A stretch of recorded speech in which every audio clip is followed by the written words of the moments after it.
Today we are interviewing from Seminole, Oklahoma. Our program is the Living Legend Division of the Oklahoma Historical Society. The date is February 17, 1977. Our interview is with Mr. Thomas Coker of the Seminole Indians. Coker? I'd like to report this to the best of my knowledge. My great-grandfather. Before we start, Mr. Coker, will you spell your name for us on there? Just spell your name. Just Thomas Coker. Just spell that. My name spelled Thomas Coker.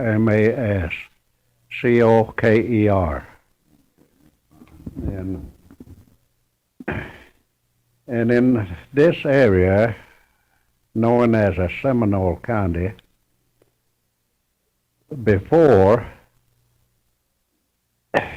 it was a Creek territory, and London Coker, my great-grandfather,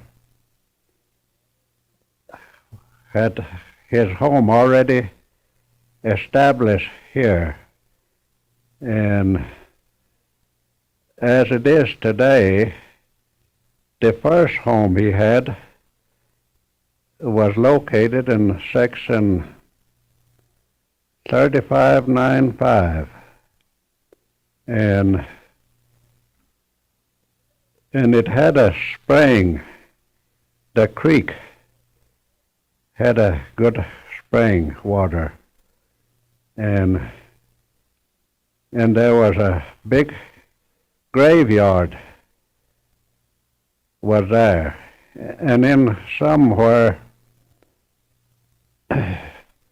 between the spring and the graveyard was the first home that London Coker had established.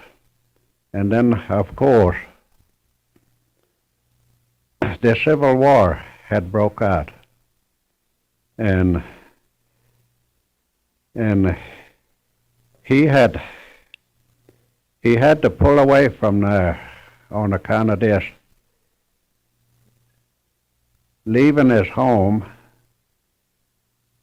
and leaving his stock, mostly cattle, and so in the meantime, the Seminoles had arrived here too, a little before the Civil War.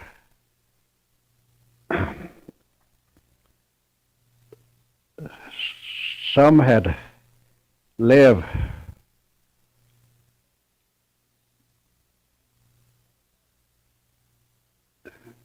not right here, which is known as a Seminole County. Some would live around a little further south. And in the in the Civil War, they also had to leave their home, and history does tell that in a book. I will have to touch on to that, and that's known as Obitiahola Creek Chief that moved into the Union Army. I think I take my statement back when I said I think. I want to delete the thing. They did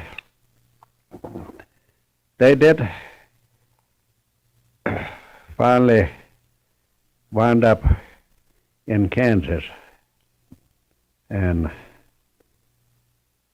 they were there during that time till it is over with. And history does state that, let me drop back again a little bit. this was in 1856 that government gave quite a bit of acres to Seminole tribe alone. But after the Civil War, the government purchased back the first land agreement that government made with the Seminole, buying it. He bought it from the Seminole, and in turn bought this Seminole County, which is of today, from the Creeks, and the Seminole become the owner of this, known as Seminole County. The first purchase was 200,000 acres, but in the surveying area some way, they went over it, so that part of the mistake had to be corrected, and they wound up with over more acres than that. And I want to go back to London Coker, that he did return back to his home and made another home. It's still in the same section, the one I said 3595, but it's back east just a little ways, and started another home. And as the time go along, London had children. His oldest son, known as Tom Coker, which was known as also Thomas Coker. He's enrolled on a Creek roll as Thomas Coker. And some says I was named after my grandfather, but I think another Seminole man kin to my grandmother on a Seminole side, named Thomas McGeesey. He was the one named me, and I can say I might have been named after Thomas McGeesey as well as my grandfather Thomas Coker, or known as Tom Coker. But London Coker and Johnny Chepko is one of the men participate in the Civil War. And John Chepko was uncle to my grandmother, Lina. She was known as Lina, but she finally wound up with, on the Doris Cabeza roll, Rhina Coker. Yes, if you would, please. Just spelling it out. Mm-hmm. That Lina, spell Lana. This is her immigration roll. And then in the Doris Commission roll, her name spelled Rinah Coker. And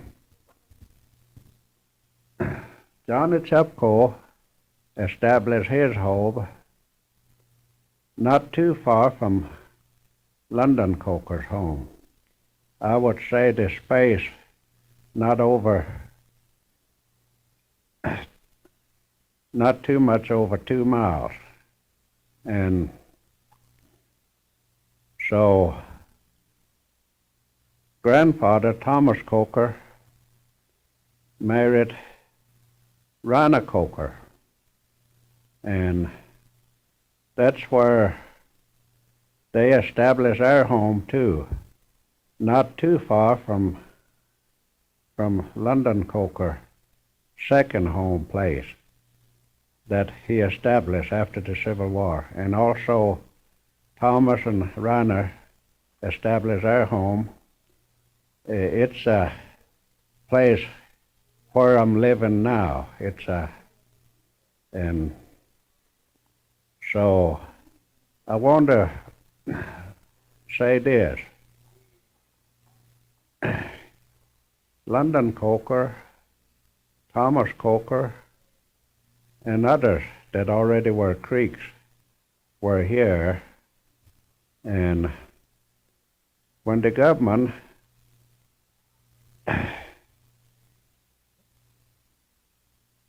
took the land, Creek land, and then sold it to the Seminoles, I don't know, London Coker lived at, he moved again. He moved to a third home. He lived there till 1919, and he passed away. And then, of course, my grandfather, Thomas Coker, home was established where he was at. Here's the thing I'm trying to bring in. The land in one whole part was given to the Seminole tribe, was cut up in what is known as a allotment of Doyle's Commission roll. History tells that. And I always wonder this.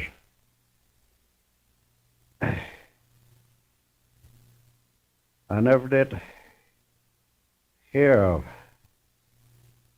they pay London or Thomas Coker for losing their home. They have to give up their home, but under this allotment system, they had children, so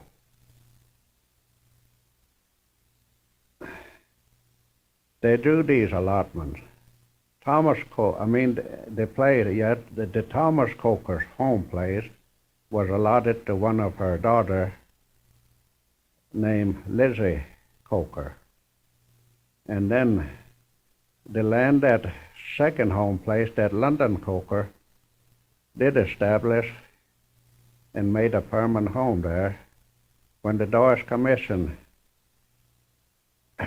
was making these allotments, it was allotted to, he had a son, Lewis Coker, and Lewis Coker had an oldest son named Benjamin Coker. This second home place was allotted to Benjamin Coker. And then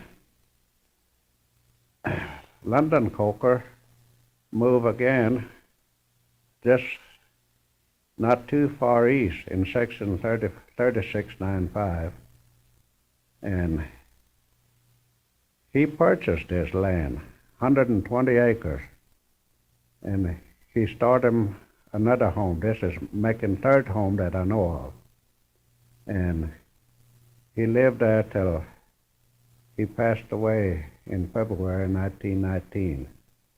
And his body was buried on this Benjamin Coker allotment where his second home was. He was buried there, and his grave headstone is there today. And then the log house, one of the log houses still remains today with a fireplace marked 1890. And Thomas Coker and my grandmother Rothe, they also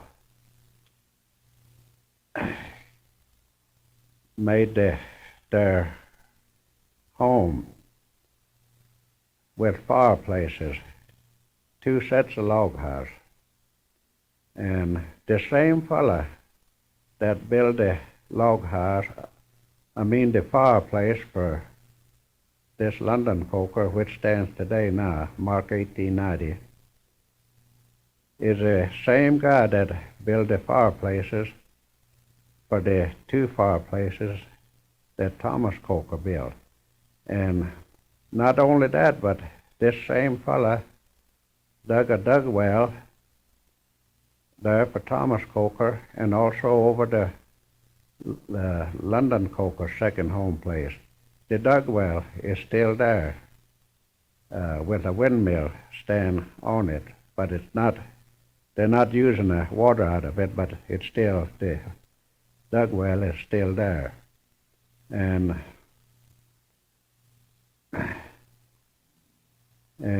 on the Thomas Coker old home place, this is where I live, and me and my wife, Frances Walker Coker, and we had 4 daughters and 2 sons, but we lost our oldest boy.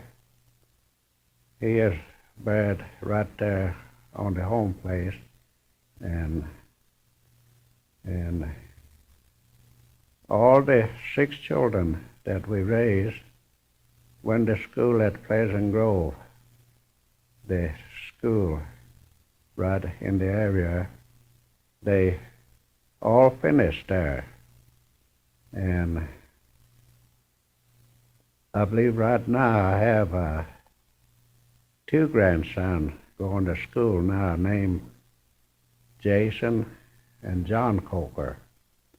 And right in this area, I was talking to an attorney in Wewokie one time. He said, "How's everything over in Coker Town?" And I said, "Well, I never thought of that." He said, "Well, that's been known as a Coker area in there." And I said, "Yeah, that's right." And so he went on and said, "This ought to be put on the Oklahoma map." And I said, "Well, it would be nice if it would." And Highway 9 on the north, and then Highway 59 on the south, and there's about 4 miles between the 2 highways, known where the Pleasant Grove at, and then that's where I am at now. No, you're doing fine. Here, we'll give you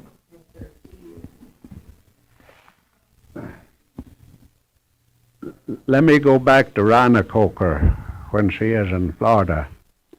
She would say she is about 4 feet tall, and she remembers good when she was in Florida. And when they had the group that were going to board a boat or ship, that there were quite a few that, and I believe all was accounted for, everyone that boarded the boat or ship. That's where immigration roll. I didn't know they had that till, it'd been 15 years back, I guess, that they showed me this immigration roll, and if I could know someone would be on there. And I said, "Sure I would." I said, "My grandmother made that trip," and I said, "If they account for everyone that made that trip from here to here," I said, I can find her name." And I checked over the list and finally I find it. And she is listed as Lana, Lana. And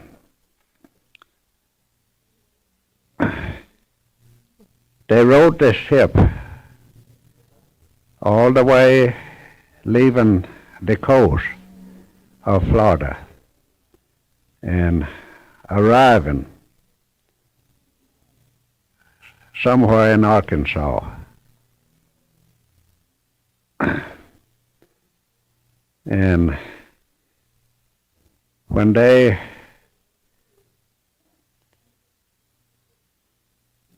landed,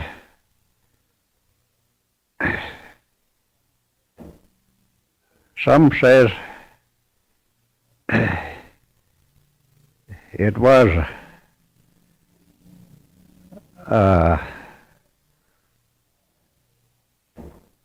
they treated them bad, but she never was said that they were guarded all right, but the group that she was in,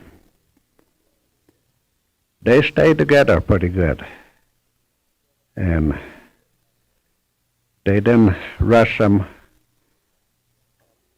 where they have to journey on foot. But she did mention one thing. She didn't say what river, but it must be one of the rivers east of from right here where I'm talking now. Probably right along Arkansas line, or maybe there were a lot of cattle were driven heading in the direction of northeast, and they had to cross the river too, but they had to wait for these cattle drivers to make their crossing, and they had to rest every chance they would rest anyhow, so they waited.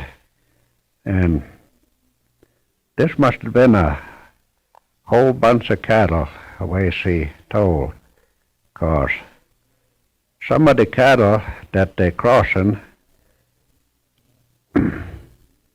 never did make it. And they seen maybe 6 or in a neighborhood of maybe 10 heads that they could see, and then a lot of it had to cross. And they came on seeing these happenings, and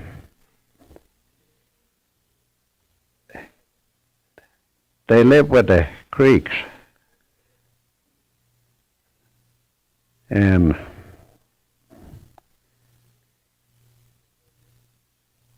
but she did tell this.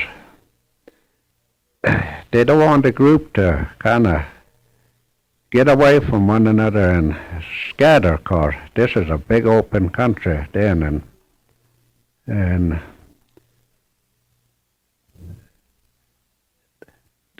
this trip this bunch made supposed to be the second group, but later on it developed as a third group, or the last group that arrived. But grandmother own statement, she always said that this was a second group. And They did the first group that arrived here had ranged out quite a ways. Reason they were warned or told them to stay together close as they can, and they did. But however, they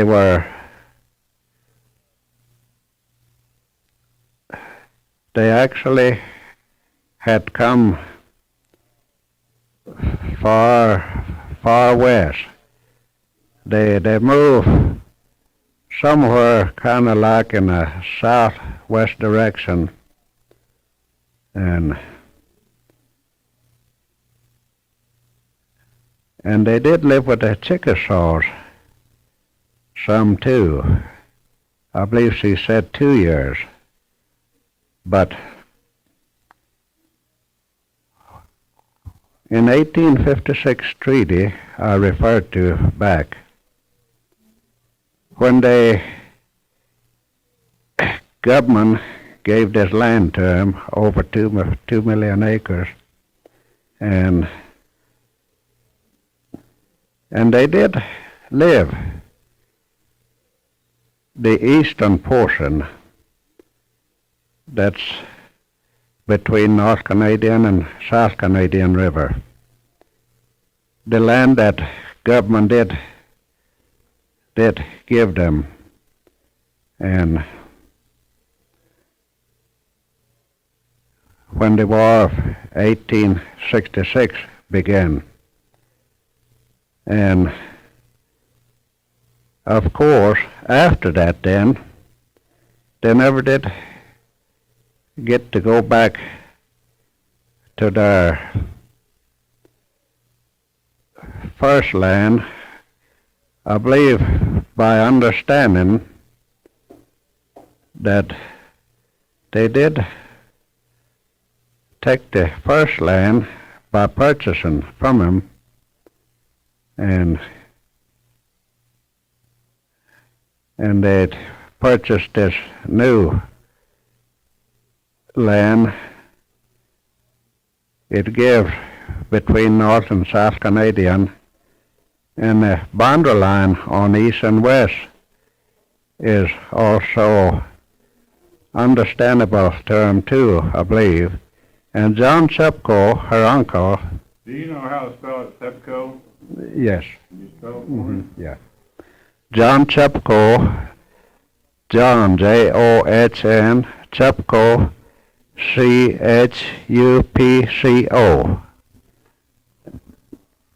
And after the Civil War, John Chepko was recognized a principal chief for the Seminole, and he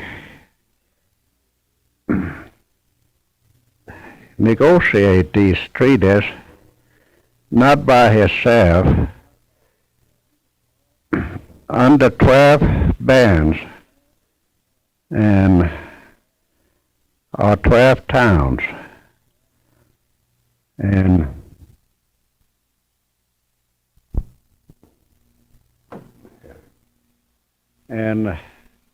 the 12 bands or towns representing the Seminole tribe.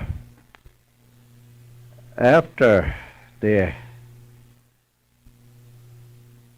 agreement was made with the government again, understanding that they start their homes again right here in Seminole County, and John Chepko did establish his home right where I'm at now.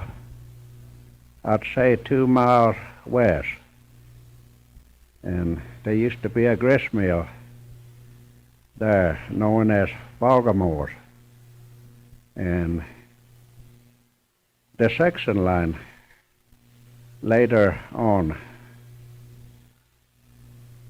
He did live right by the section line, and he was also, when he passed away, he was buried.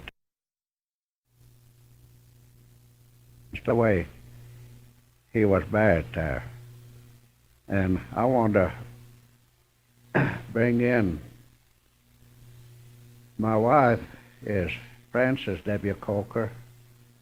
She's a Second Fox tribe. She's a full blood.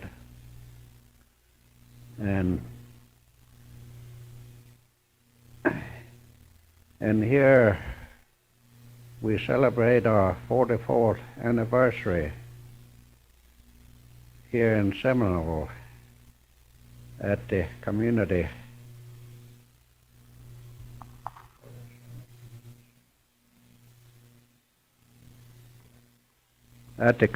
center, and I had a lot of people that are acquainted with us attend to the anniversary, and that was our 44th year. I wanted to wait till 50th year, but my kids insisted on the 44th, and I said, well, maybe I'll go ahead and do that, and which was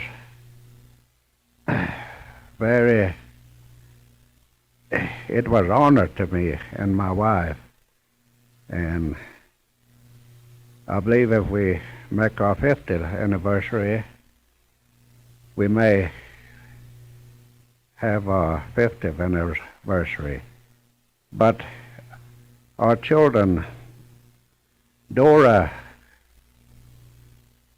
Steele Coker, spelled Dora, D-O-R-A, is my wife's mother. She is named after her.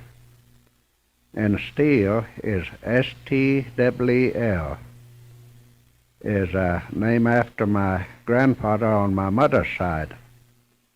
And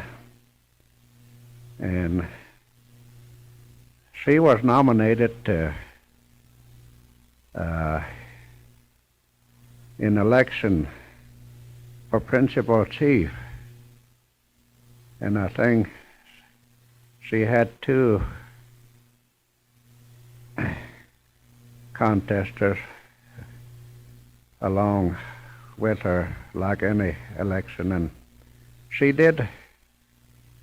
did nominate her for principal chief. Term of office 2 years. Their term of office is 2 years, and she served 2 years, and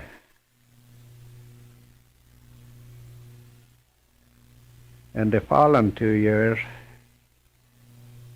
they had another election, and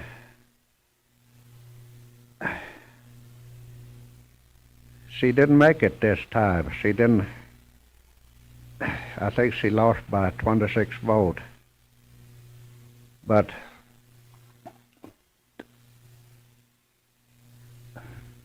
the chief that won the election over her, which is well acquainted with my wife and also got acquainted with him too, and he was a nice fella, but he didn't get to serve too long. He passed away, and his name was John B. McCullen, and this left a vacancy. And you might think, why the second chief, they have second chief, then fulfill this vacancy. But my other daughter, Mary Frances Coker, Mary was named after my great-grandmother, and Frances is naming after her mother, and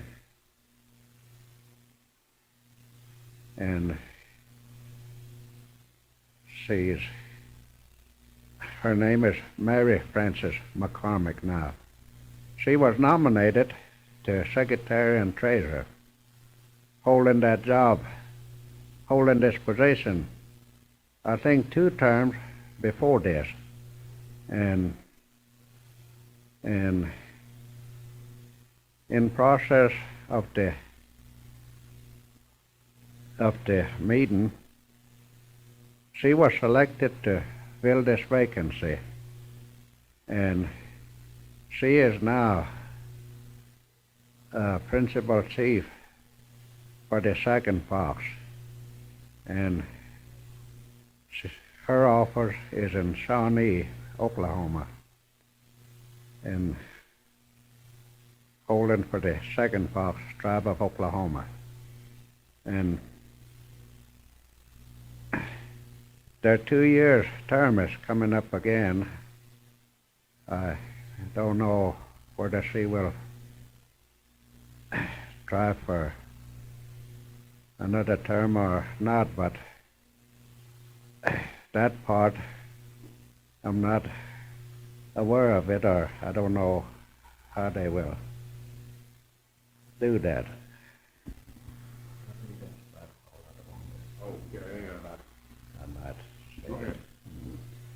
And I've taken this opportunity. I'm very thankful for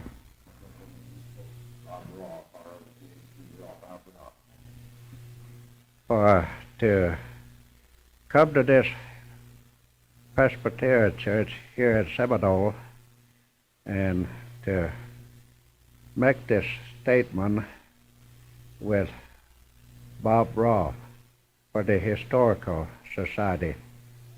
I thank you. Thank you, Mr. Coker, and we appreciate you coming in today, and this concludes our interview for this time. Thank you.